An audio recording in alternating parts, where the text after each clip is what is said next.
¿Te gustaría descubrir historias de cocina? ¿Querés saber curiosidades culinarias de otras culturas? Mario, Tato y Ese te hacen un lugar en la mesa. Servite algo rico para tomar, acomodate y disfruta de este viaje con los 5 sentidos. Déjate llevar por nuestro chef Martín Dols y su brújula culinaria. Anécdotas, recetas, viajes y mucho más.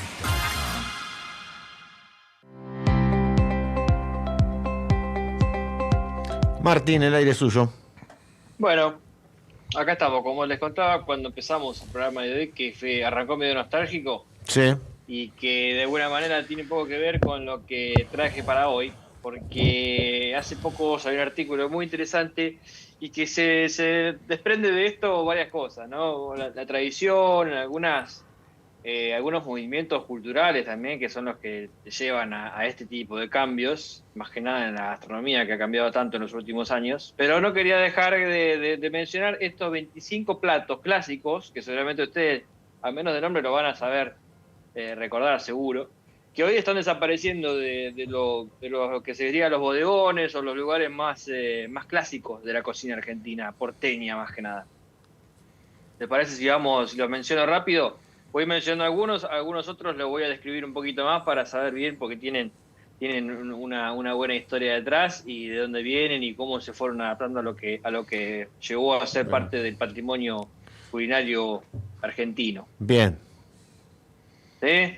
Son 25 platos que fueron en su momento muy populares y que hoy están cerca del olvido o muchos en vía de extinción. Empezamos con algo dulce primero, la sopa inglesa. Sí, la sopa inglesa. Era Bueno, mi post. Le voy a confesar. Le voy a confesar, tanto que hablábamos de cuando son chiquitos, ese es otro recuerdo que tengo de chiquito. A mí me encantaba la sopa inglesa. Si yo iba a comer a una pizzería con mi papá o mi mamá, de postre era sopa inglesa. Mira vos.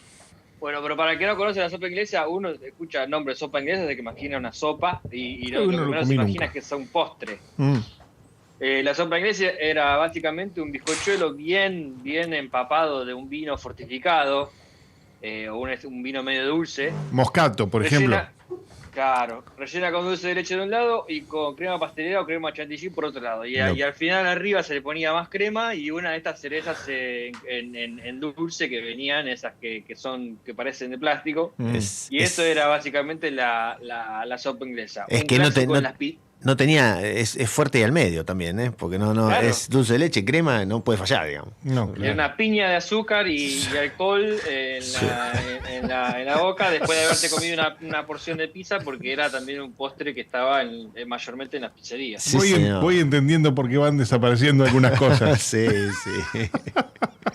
Seguimos con la mazamorra. Este es uno más antiguo todavía, este es uno más tradicional. Lo hablamos hace poco, creo que hasta describimos una receta y todo. Sí, señor. Este fue un postre que también va quedando un poco relegado de los restaurantes, de las cartas de los restaurantes o de los menús. Seguimos con la isla flotante. Isla flotante. Bueno, nunca fue, sí, yo la conozco, pero nunca fue de mis preferidos. Pero es uno que estaba en los Sí, claro que sí. Claro que sí. No está más, ¿no?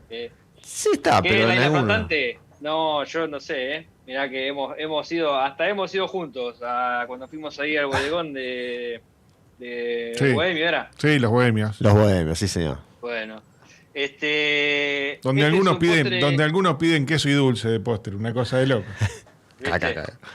Tradicionalísimo. Esa barbaridad.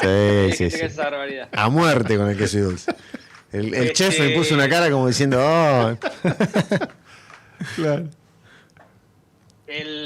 La isla flotante era un postre que era básicamente un merengue cocido arriba de una crema inglesa, o es como una especie de salsa de vainilla, básicamente. Era un postre que en su momento muy popular y que, bueno, nada, una simpleza que quedó ahí olvidada. Seguimos con otro que era más elaborado. Esto ya era un poco más sofisticado y elegante para la época, que ustedes por ahí lo saben de nombre, pero no sé si lo habremos probado. Se llamaba el omelette surprise o el omelette sorpresa. ¿Saben qué era eso? No. Ese no lo tengo. Te traían el omelette y adentro. Traían el omelette y adentro te pueden traer cualquier cosa. Lo que... No, a pesar de que suena como algo salado, era un postre. y era un postre que era básicamente un bizcochuelo, arriba tenía 2 tipos de helado y todo eso estaba cubierto de merengue que se metía en el horno y se quemaba en un horno muy caliente, porque el truco de esto y lo que lo hacía elegante a este postre era que te sacaban del horno algo que dentro tenía helado. Claro, una locura. Entonces, acá lo sofisticado era que era todo un merengue todo quemado y adentro las diferentes capas de helado. Eso porque eso porque no tenían el soplete que usan hoy, ¿no? Exacto, claro. Exacto. Después apareció el soplete y ahí como que, bueno, pasó de ser algo más sofisticado a algo más normal, más común, hasta que dejó de existir, digamos, en el menú. Directamente creo que es uno de los que ya está muy lejos del recuerdo, inclusive. Sí. De hecho, yo no te digo con el zamballón. ¡Qué rico! Zamballón riquísimo. Mi abuela me lo preparaba en vivo en casa ese. Que hoy también es impensado. Que uno, a ver, dígalo. Batir el huevo, la yema y tirarle un chorro de moscato. Sí, entonces le das al pibe moscato y huevo crudo. Y lo comía a cucharada. Claro, sí, yo lo hacía. En realidad el huevo no está crudo porque se tiene que cocinar de alguna manera para que digamos se monte de esa forma, se coagule de esa forma y quede con esa cremosidad, con esa textura. Bien. Anda a contarle a mi abuela, era crudo. Claro, eso te iba a decir, Martín. Seguramente el hoy sí, de hecho hay lugares que sirven zamballón todavía y es riquísimo, pero sí es como decís vos, lo cocinan. Pero la versión que nos hacían en nuestras casas era el famoso huevo batido. Crudo. Sí. Yo tenía una tía que me lo hacía. Claro. De la tía Pupela tengo un recuerdo maravilloso de ella. Entre las cosas que hacía, me hacía el huevo batido y le metía moscato y con eso salíamos pero a las piñas. A matar gente. Claro, sí. Bueno, este postre es pura influencia italiana, ¿no? Es un postre que tiene registros de hace casi 5 siglos atrás, así que imagínense lo antiguo que es esto. Y bueno, hoy lo que pasó con el zamballón hoy es que cambió al helado, ¿no? El helado es algo que culturalmente, el helado de zamballón, y yo me considero un ávido consumidor del helado de zamballón, pero ya perdió su lugar en lo que era como ese postre que estábamos hablando. Bien. ¿Es zamballón así como lo conocemos y lo decimos? ¿O es saballón? Sin la M. Eso es una cuestión. Muy bien. Sí, es una cuestión de nomenclatura, pero nosotros ya lo adaptamos como parte del patrimonio cultural nuestro y lo traducimos y lo decimos como nosotros lo adoptamos, zamballón. Claro, zamballón con acento en la O y griega. Claro, ahí está. Zamballón. Como sándwich. Sí, claro. Claro. Seguimos con algo salado, pasamos con algo salado, y es la carbonada. ¿Saben? ¿Comieron carbonada alguna vez? Sí, pero como viste que ahora está muy de moda, ahora no, hace un tiempo, que te dicen salsa carbonara. Entonces yo lo asociaba siempre a una salsa determinada, hasta que después aprendí que era un plato. Claro. Pero el plato carbonara como tal no lo probé. Carbonada con D. Carbonada. La carbonada es un guiso. Originalmente es un plato traído por la influencia inmigrante también, originalmente de Bélgica. Y era un guiso que estaba hecho a base de carne de vaca, cebollas o vegetales y cerveza, justamente por esta cuestión belga. Y los españoles fueron los que lo trajeron hasta acá. Acá se fue adaptando y es más o menos como una especie de primo, si querés, del locro. Claro. Y fue en esa cuestión fue que empezó a perder terreno. Las mayores mutaciones que tuvo este guiso fue que hasta llegó a tener, ¿vieron los orejones? La fruta esta seca, sí. Los duraznos secos. Durazno, bueno, sí. se le ponía eso también, choclo, carne de vaca, zapallo, cosas así como más tirando lo dulce. Era un guiso más entre lo salado y lo dulce. Sus años fueron de gloria hasta la época de los 60, que empezó a tomar más fuerza el locro.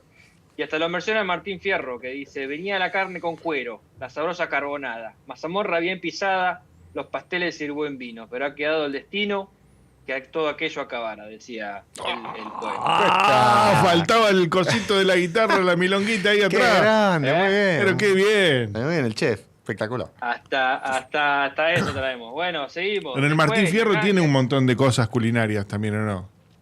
Claro, bueno, esto es un extracto de eso. No, me acordé, claro. Sí.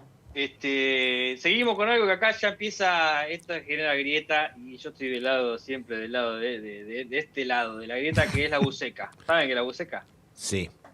Pero ahora cuando la describas, ahí viene la grieta. me gustaría que describas la diferencia entre la buceca y el guiso. Porque nunca me quedó muy claro y le voy preguntando, nunca se lo pregunto a un chef, le pregunto a cualquiera que me dice, sí, a mí me gusta la buceca y vino tinto, la típica. Claro. Y la verdad que nunca me quedó muy claro cuál es la diferencia entre el guiso o el guiso mondongo, la buceca, en fin. Cuéntenos. En realidad es como una especie de adaptación, lo que se llama el guiso de mondongo. El plato original es la buceca. La buceca es una adaptación de un clásico del norte de Italia, de la región de Lombardía. Se hacía allá lo original del plato, que se hacía con mondongo. Y en el lombardo la palabra busa quiere decir panza. Y busec, intestino. Entonces de ahí le llegó al nombre de buceca, y que acá por eso en lombardo nosotros decimos busarda, para llamar lo que era la panza, claro. Y ellos en Lombardía decían busa. Básicamente la receta es zanahorias, legumbres, tiene poroto, tiene ese tipo de cosas, tiene el mondongo, y también se le mezcla con un poco de chorizo colorado, unas cosas así, un poco de estos tipos de embutidos. Y el problema que le pasó a la buceca es el injusto desprestigio que tiene el mondongo, ¿no? Claro. Que hay gente que lo aborrece, que ni siquiera le da una chance por el hecho de pensar solamente lo que es, y otra gente que, como yo, le da la oportunidad, y si está bien hecho es un manjar. Es rico, es riquísimo, el mondongo es riquísimo. Pero es riquísimo en cualquiera de sus formas, porque a nosotros siempre nos viene el tema del guiso. Pero hasta vio para la picadita que hacen el mondongo y le ponen ahí un escabeche. Es riquísimo. Sí, milanesa. Sí, claro. Milanesa, si está bien hecho es bueno. El problema es cuando está mal hecho y que no se puede masticar, pero si está bien preparado es un buen ingrediente. Aprovecho para tirar un chivo que la verdad que no cobro nada por este chivo, pero se lo merece. Mercado San Telmo, que hay tanto para comer adentro, todo. Hay un puestito que te vende unas empanadas de mondongo que son una cosa, un viaje de ida. Sí, así muy que bien. Lo recomiendo. Copa de vino, empanada de mondongo en San Telmo. De acá vamos para allá. Sí, no estaría mal. Voy, en diciembre cuando vaya a visitar me pego una vuelta ahí. Hacemos esa pasada. Por lo menos me va a quedar más cerca a mí, claro. Tengan en cuenta eso. Me hacen cruzar todo Capital para ir a comer. Por lo menos acá en San Telmo bajo más rápido con el auto. Bien, bueno, pero ahí va, el comentario de Tato. ¿Qué querés? Pero es que el chabón quiere que vayamos a Citibel. El tipo vive bueno, si quieren ir a Citibel está mejor también. República de Citibel. Como si fuera que no hay comida ahí. Bueno. Seguimos con algo dulce. Pasamos un postre que se llamaba, y también lo van a conocer porque tarantela. Tarantela, claro. Sí, bueno, sí. Otro clásico de bodegón. Otro clásico de bodegón abandonado, porque yo no lo he perdido no, además, yo me acuerdo, ahora que vi este artículo, me acordé y dije, sí, mirá vos, porque eran postres que me acordaba cuando era chico, como estaba hablando cuando empezó el programa. Sí. Esto es un postre dulce que combina lo que sería un budín de pan y una tarta de manzana. Es algo como en el medio, porque se hace con el pan humedecido con leche y en el medio intercalado por rodajas de manzana. Era barato, era rendidor, entonces siempre estaba ahí en los bares para quien quería algo rápido. Después pasamos algo salado, y son los escalopes, al marsala. Mirá vos los nombres, ¿no? Que había. Claro. Estos eran todos platos hechos con los vinos fortificados italianos, los vinos estos que venían de antes, que se usaban más que nada para cocinar, la carne argentina, y estos eran básicamente bifecitos cortados, originalmente eran hechos de lomo, vuelta y vuelta, con una salsa de marsala que era este vino que se usaba para levantar lo que quedaba de la sartén donde se había cocinado la carne, con un poco de manteca y listo, y se servía siempre, por lo general, con algo de papa, que era papa al horno, puré, era como una bomba, minuta, ¿no? Rico. Sí. Después seguimos con la marinera. La marinera era también lo que se llamaba el escalope, que era algo parecido, pero apanado, en vez de usar pan, era hecho con harina. Y algunos lugares hasta tenían una forma muy particular de hacerlo, que era como que hacían un engrudo entre la harina, los huevos, y por ahí pasaban los filetitos de carne y los hacían fritos. Hay una versión que es la del pescado, que a mí me gusta mucho. en escalope. Pero bueno, era como una versión más rápida y económica de la milanesa. Mi vieja alguna vez me lo ha hecho. Comíamos más milanesa que escalope, pero cada tanto. Claro. Rico los escalopes, sí. Con filé de merluza. Y sobre todo, como dice Tato, de filé de merluza, ¿no? Sí, una bomba. Sí. Bueno, seguimos con algo, pasamos al pescado. Hablando de merluza, este era un pejerrey de Roquefort. Mirá la que hasta cuando vi esto digo, hasta el nombre es un antiguo. Pejerrey de Roquefort. Imagínense ponerle una salsa de Roquefort a un pescado, ¿no? Claro. Sí. Era como terrible. Era una relación, la relación que tenía en ese momento, y esto refleja mucho la cultura que hay en ese momento, la relación que tenía Argentina con el pescado. Imagínense, y hay un registro histórico de esto, de que las salsas en esa época eran tan fuertes porque la forma de manipulación del pescado no era la mejor, llegaba con olor, entonces había que hacer una salsa cargada de sabor, para quitarle de fuerza, para que no se sienta tanto el gusto a pescado, que el gusto a pescado es en realidad el olor de que el pescado está ya hace un tiempo largo, fuera de su temperatura más adecuada, ¿no? Es muy bueno lo que estás contando, Martín, porque al día de hoy a veces en algún lugar te sirven, se usaba algún pescado con salsa de Roquefort, ¿no? Del queso azul. Y la verdad es que a mí me pasa que pierde un poco el gusto de lo que esté. Porque, si está comiendo pescado, ¿para qué le metes Roquefort? Claro, viste, el Roquefort se lleva puesto todo, ¿no? Y sí. Pero claro. O sea, el pescado de por sí es un sabor bastante suave.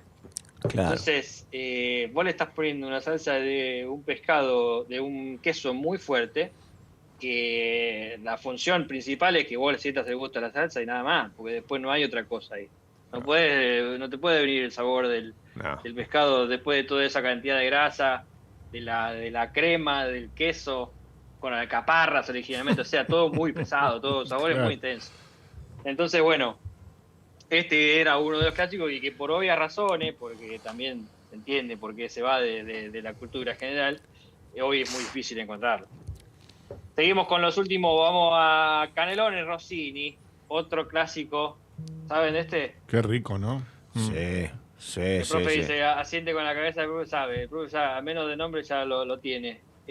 Otro clásico de Begón, esto era Canelones, que en su momento se mezclaba con carne de vaca y seso, y después fue mutando hasta que quedó, digamos, de pollo, de verdura, de jamón, lo que son los canelones hoy habitualmente.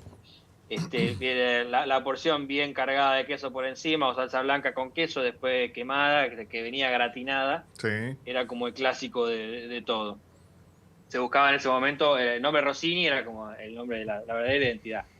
Otro que también ustedes seguro que lo saben, que yo creo que no mucha gente lo consumió porque era asociado a otra cosa, más elitista, como más sofisticado, eran los palmitos o con los langostinos en salsa golf. Qué bien. Sí. Palmito con salsa golf, sí. Tenía un tío que le gustaba mucho eso. ¿Te pegás un atraque con el palmito y la salsa golf? No, pero aparte a mi tío le gustaba, un tío que tenía, le gustaba la pizza de palmito con salsa golf. Claro. Era característico en él. Bueno, después los palmitos resultaron ser algo muy muy polémico, ¿no? Porque se descubrió de cómo se venía, cómo venía el palmito hasta que la gente lo dejó de consumir por una cuestión ética. Y bueno, ahí empezaron a salir del mercado, sin ir más lejos. Hoy es muy difícil encontrar palmitos en algún menú, si ustedes no se han fijado en eso, cuando antes era más común. Me la perdí esa. ¿Por qué salieron del mercado? ¿Cuál es la cuestión ética? Me la perdí. Porque para conseguir un pedazo de palmito había que talar el árbol entero. Ah, no, claro, una locura. Porque el fragmento comestible del palmito era la punta del árbol, entonces había que tirar el árbol para consumir. Claro. Y bueno, imagínate para hacer un enlatado que había que usar una cantidad más alta. Era como que dejó de ser éticamente aceptable. Hoy en día hay muchos lugares que cultivan una especie de palmito que crece más rápido y que bueno, tiene una práctica más sustentable, entonces se puede usar ese también. Claro. Martín, y después otro día, Martín, si te parece, cortamos un poquito acá y vamos con el invitado y después seguimos con el informe. Sí. ¿Te parece? Termino con una cosita rápido. Dale, sí, claro. Sobre este tema. Vamos a hablar en algún momento de la salsa golf, porque eso es una creación argentina. Sí, ya te digo. 1925 en Mar del Plata. Claro que sí. Vos más o menos sabés que de ahí de tu lugar. Sí, claro que sí, claro que sí. Bueno, en otra ocasión, para terminar esta receta de la costilla con salsa de golf, en otro momento hablamos de dónde nace esa famosa salsa argentina. Ahora reconocida a nivel mundial, ¿o no, Martín? Y sí, había que ver. Te averiguo y te digo.